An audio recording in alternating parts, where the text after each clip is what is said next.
Kıymetli vatandaşlarımız, bugün akşama doğru ilimizin genelinde başlayan kar yağışı günlük hayatı olumsuz olarak etkiliyor.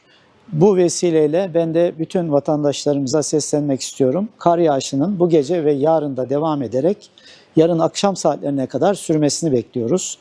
Tedbirlerimizi aldık. Karayolları ve belediye ekiplerimiz çalışmalarını sürdürüyorlar.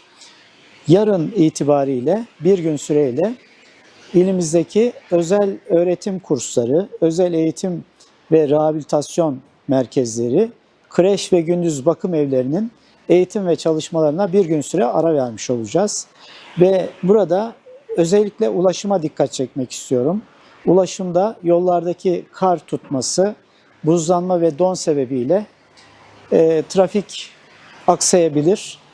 Özellikle vatandaşlarımızdan zorunlu olmadıkça trafiğe çıkmamaları, zorunlu olduğunda ise mutlaka kış lastiği kullanarak güvenli şekilde trafikte bulunmalarını özellikle hatırlatmak istiyoruz. Bugün itibariyle otoyolun tır trafiğine kapatılmasını sağladık. Akşam saatlerinde bunu duyurduk. Hem Antep yönü hem de ilimize olan güzergahta otoyolun tırlara kapatılması suretiyle buradaki trafiğin aksamadan devam etmesini amaçlıyoruz. Yine Viranşehir'i Diyarbakır'a bağlayan karayolunda ise Diyarbakır tarafındaki yol şartları itibariyle burada da ulaşımı durdurmuş durumdayız. Bütün yollarımızda trafiğin akışını sağlamak için ekiplerimiz yol açma ve tuzlama çalışmalarını sürdürüyorlar. Trafik ekiplerimiz de uyarılarını yapıyor. Kıymetli vatandaşlarımızdan bu bereketli yağışların ilimize hayır getirmesini, bereket getirmesini dilerken özellikle trafiğe dikkat etmelerini ve ulaşımda zorluklara sebep olacak durumlara düşmemelerini özellikle rica ediyoruz. Hepinize hayırlı akşamlar diliyorum.